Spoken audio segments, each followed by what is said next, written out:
Hello, my name is Kate West, and today our Regional Industry Advisor Peter McCracken and I welcome Glenn Drover to our virtual fireside.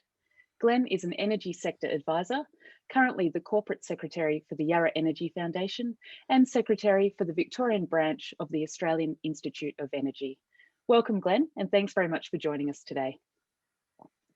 And can you tell us a bit about your past experiences and current role in the energy sector? Thank you, Kate. Thank you for the introduction and thank you for this opportunity. Currently, I'm a sole trader providing energy sector advice to a few regular clients. One is a large Japanese manufacturing company, Sumitomo Electric Industries, mainly in relation to its flow battery for energy storage, and another is a Chinese rotating equipment company. Both companies are very excited about Australia's energy transition and the business opportunities that transition brings. In addition, as you mentioned, I'm the Corporate Secretary for the Yarra Energy Foundation. We're a modest, not-for-profit organisation that is helping the City of Yarra's residents and the businesses in it to transition to a zero-carbon future. And also, I have a volunteer role as the Secretary of the Australian Institute of Energy's Victoria branch, a role I've held for about a decade now. Thanks, Glenn. That's certainly a wealth of information, and you've been around that sector for a long time.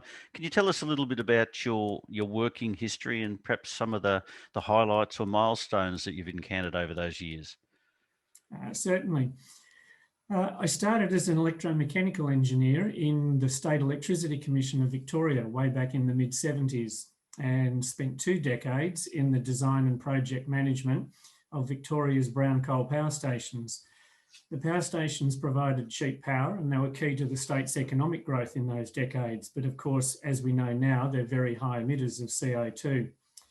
I then had a change of career after that construction phase finished for the SECV and moved into health and safety for a few years before returning to a state government role with the Economic Development Department's Regional Development Victoria. And that was when I had the pleasure of meeting ICN for the first time. I met Derek Herbert on the 5th of June 2001, and it was a meeting about the new wind farms that were coming to Victoria and that the opportunities this would bring to Victorian businesses as the wind industry grew.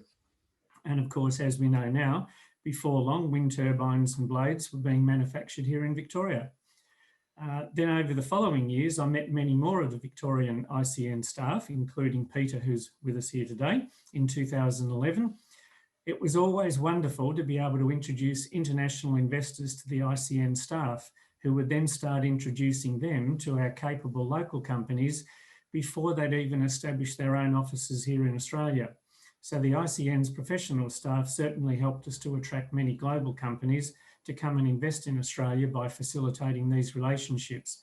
And so we now have a quite significant and broad group of international energy companies that have established here in Australia. That's fantastic, and thank you for the kind words. Of interest to, I'm sure, many people and certainly to us, some of the achievements with the Australian Institute of Energy and perhaps even with the Yarra Energy Foundation. I wonder if you could expand on some of those activities and things that you've seen there. Sure. The AIE, we're a member association. We have a 43-year history now in Australia. And our main focus is energy education and energy leadership for those members. So more so for members than a focus with the government. However, these goals are shared with the Victorian government. And over the last few years, we've been very pleased to be provided with some financial support for 2 particular activities that I like. The first one is our biannual AIE Postgraduate Energy Student Poster Competition, which in 2020, we had to revert to a virtual event when the All Energy 2020, where we normally have the displays, had to be cancelled due to COVID, of course. This competition has run every 2 years for decades, and we see it as a very important way to recognise and promote the postgraduate energy research being conducted in Victoria's universities, which is absolutely world class. The second event, which Victorian Government are supporting at the moment, they're a sponsor for, is that this year we're running an Emerging Energy Leaders Development Masterclass. So it's 4 sessions, 3 of them have now been completed, and we've got one left to go for 30 people who signed up for it earlier this year. The Australian energy transition is almost unprecedented in Australia's history, unless you go back perhaps to the days of John Monash returning from the First World War with a vision for Victoria to have an independent electricity authority rather than be reliant on our neighbours in New South Wales. So a quick glance at some of our current energy problems certainly highlights that here in Australia, we need world-class fit-for-purpose energy leaders. And so we're very pleased to work with the Victorian government to run what we hope will be an Emerging Energy Leaders series of programs with many more to come. That's fantastic, Glenn, and obviously some fantastic initiatives there. I'm pretty keen, and I suppose many other people would be keen to just hear your views and perhaps some updates on where the Victorian and perhaps the Australian and even broader the world energy grids are at. There's a lot of challenges and changes from, you know, decentralising where our energy or electricity comes from. So how do you see, with a particular attention towards Victoria, how do you see that playing out? Thank you, Peter. That is a huge question. We could turn that into a few conferences, and there have been a few starting up again recently. But I think it's important to recognise the scale and scope of the energy transition. And of course, it's a global thing. It's a global energy transition, not just Australia. But then what we have to do here in Australia is think locally and make sure we have a plan. So far, this role has fallen by default, I think, to the Australian Energy Management Operator. Many people just know them as AEMO, and its Integrated System Plan, or many people just say the ISP.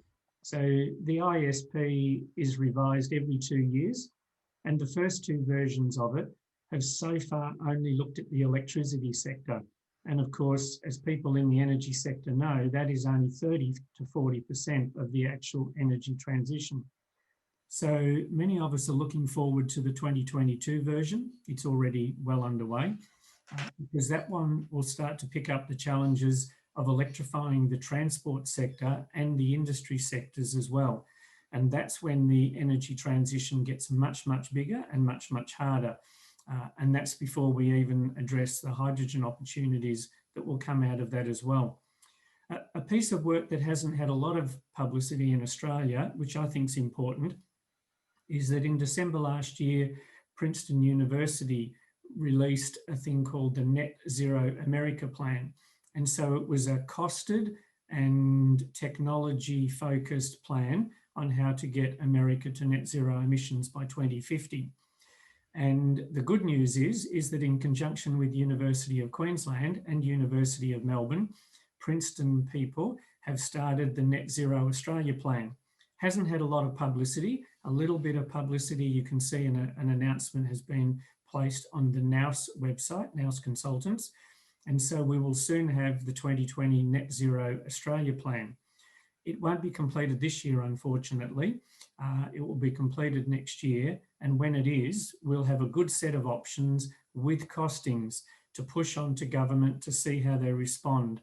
Remembering that our Commonwealth government has said to lock in plans, it does need to understand what the costs are. So this study will do that. The big question, of course, is whether they'll have that report ready before the next Commonwealth election or not. Possibly not. Thank you, Glenn. And do you have a final word, any insights that you'd like to share?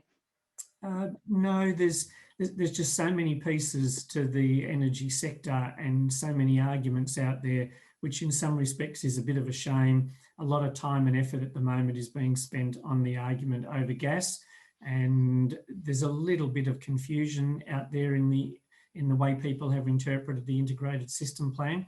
But I think what's important and what we at AIE consider is making sure we've got really good energy leaders in Australia, and of course social media and the other platforms do keep them honest, and it's good to see a continued debate.